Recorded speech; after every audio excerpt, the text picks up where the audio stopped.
They once believed here that this was the edge of the earth. Dagestan. Remote, but breathtakingly beautiful. A fairy tale setting.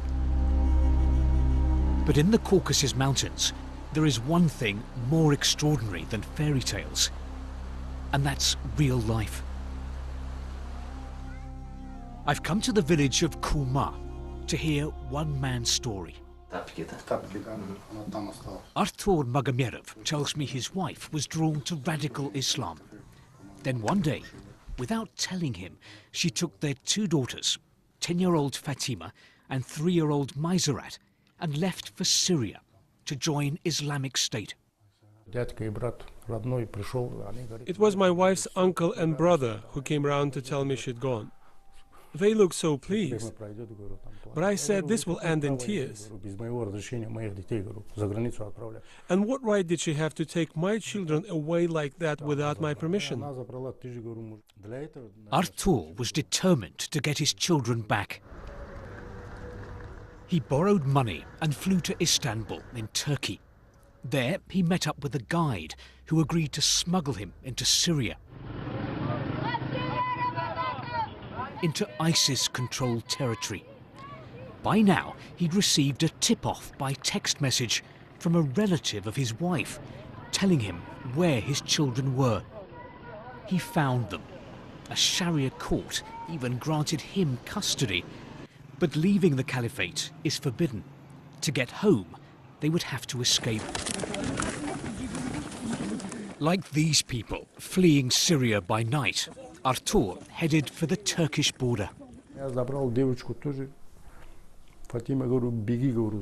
I took my little girl in my arms and told my other daughter, run. As we ran, I tore my trousers on some barbed wire. My youngest began crying. The Turkish border guards were just 50 meters away and they started shooting. We dived into an irrigation ditch and hid there for 20 minutes. Bullets were flying overhead. We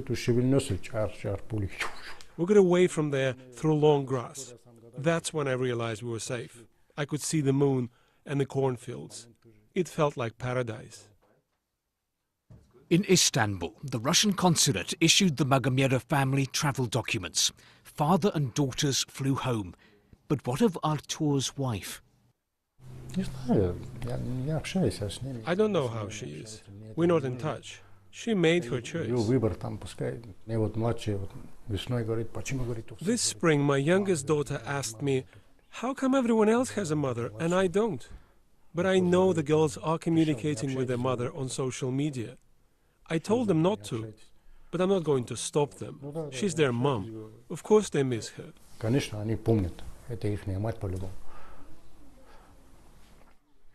It's not only from this house, this village, that people have moved to Syria.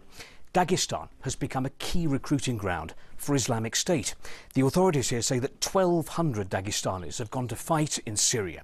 That means that relative to its population, this part of Russia has produced 10 times more jihadists than Belgium, which is Europe's top source of fighters for the caliphate. But why Dagestan? Why have people been leaving here for Syria? A sense of hopelessness is one reason. This is one of the poorest parts of Russia, with high unemployment and few opportunities. It's a fertile soil for extremist ideology. Marat says he'd been brainwashed by Islamist preachers on the internet. He had abandoned his pregnant wife in Dagestan for jihad in Syria. Marat has now fled ISIS. He's agreed to talk to me, but asks us not to show his face. I felt it was my sole duty to wage holy war against infidels. My wife was against the idea. I told her I was only going for a month, but when I got to Syria, I called her and said, I'm not coming home. She was hysterical. I realize now it was my mistake. It's not really a holy war. It's just Muslims fighting Muslims. Marat isn't back home. Because he's on Russia's terrorist watch list, he's gone into hiding here in southern Ukraine. He insists he's not a threat to any country. I have no intention of carrying out the kind of attacks that happened in Paris or London, running people over with a car or stabbing them. Neither have others like me who left Islamic State. We all came to realize that ISIS was on the wrong path. Recently, ISIS has stepped up attacks inside Russia. In Siberia, police shot dead a 19-year-old man, a native of Dagestan, after he'd gone on a rampage, stabbing passers-by with a knife. A few days later, in Dagestan itself, a policeman was stabbed to death. ISIS claimed both attacks. The Dagestani authorities say they're doing all they can to fight terrorism. But some here believe the methods used are making things worse. In the town of Shamkhal, I'm taken to see a mosque. It was used by a fundamentalist branch of Islam until the authorities shut it down. My guide is nervous. He tells me that police have been monitoring the building. Shamsuddin Magomedov used to pray in that mosque. He admits that up to 6 members of the congregation have left for Syria. But shutting the mosque, he says, is no solution. When the young people are here with us, we can keep an eye on them. But close down the mosque and the young people leave. Who knows where they go and what they are doing? Far from being the edge of the earth, Dagestan is at the center of a battle.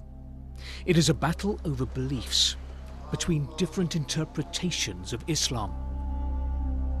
One that preaches tolerance and supports the authorities, and a radical Islam trying to take root here and recruiting for a holy war.